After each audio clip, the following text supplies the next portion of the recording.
A gente volta a falar sobre Silvio Almeida, que caiu, desembarcou do governo federal em meio a muitas denúncias de assédio sexual. E para a gente se aprofundar no assunto, a gente recebe e dá bom dia a Roberto Liviano, presidente do Instituto Não Aceito Corrupção, que está sempre com a gente aqui no Brasil Agora, às terças-feiras. Roberto Liviano, seja bem-vindo, meu amigo. Obrigado pela participação. Bom dia, Jesus. Bom dia a quem nos acompanha aqui toda terça. É mais uma vez uma alegria, uma honra estar aqui com vocês. Liviano, se caso seja confirmado, mas vamos falar aqui num aspecto mais genérico aqui, um assédio sexual sendo cometido dentro de um órgão público, se é que isso aconteceu, vamos deixar claro aqui. Assédio sexual a gente pode interpretar como uma forma de corrupção? Muito bem colocada a sua pergunta, Jesus, e é importante falar a respeito disso. Vamos dar um passo atrás. O que é corrupção? Num sentido mais amplo, mais pedagógico, mais didático.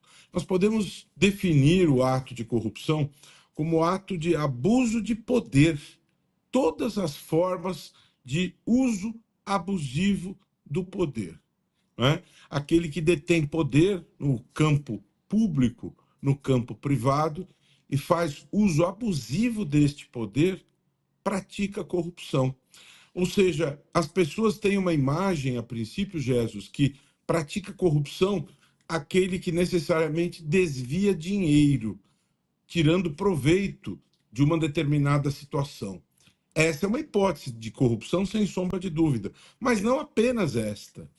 Nós podemos ter um ato de corrupção num desvio ético, em que não necessariamente ocorreu um desvio de poder. E podemos ter também um ato de corrupção de cunho sexual, a praticar o abuso de poder visando obter vantagens de cunho sexual.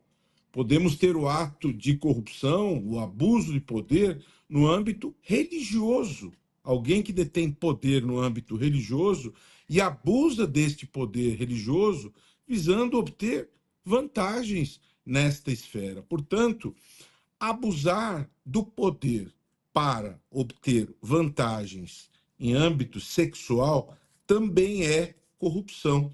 Todo o tipo de abuso de poder visando obter algum tipo de vantagem pode caracterizar o ato de corrupção. Portanto, o que ocorreu com o ex-ministro Silvio Almeida pode sim estar caracterizado neste âmbito. E alguns aspectos chamam a atenção em relação a este episódio, e isso precisa ser considerado quando analisamos essa situação, Jesus.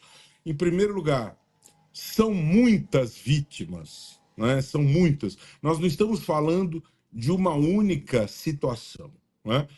Há uma situação que ficou em evidência por várias circunstâncias, que é a situação que diz respeito à ministra da Igualdade Racial, Aniele Franco. Essa é uma situação que ficou em evidência maior pela característica, pelas circunstâncias de ser ela tão ministra quanto o suposto agressor. Ele é ele era ministro, ela era ministra, no ambiente do poder, ele, segundo ela, praticou este abuso sexual. Então, o caso dela ficou em evidência maior. Mas há relatos de que outras mulheres também sofreram este abuso. E não só no ambiente do governo. Há relatos que outras mulheres, em outras situações, no ambiente acadêmico, alunas do ex-ministro também foram vítimas desta situação. Inclusive, quando isto veio à tona, uma amiga e ex-aluna do ex-ministro também fez um relato que repercutiu bastante na imprensa, a professora Isabel, de uma situação ocorrida 5 anos atrás, quando ela foi admitida por ele como aluna ouvinte num curso, no intervalo da aula, no almoço, em que ele praticou um ato grave de assédio E ele, inclusive, diante da reação dela, no primeiro momento, negou o que teria ocorrido, né? Então, nós temos várias situações de várias mulheres.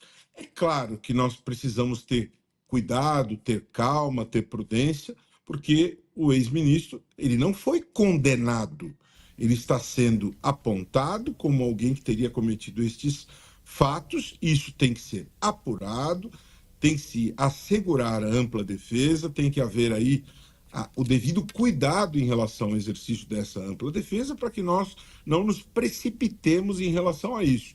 Mas é necessário observar que são muitas as vítimas. Eu já vejo pessoas aí fazendo comentários maldosos em relação a esta amiga, ex-aluna dele, por que demorou tanto tempo para falar?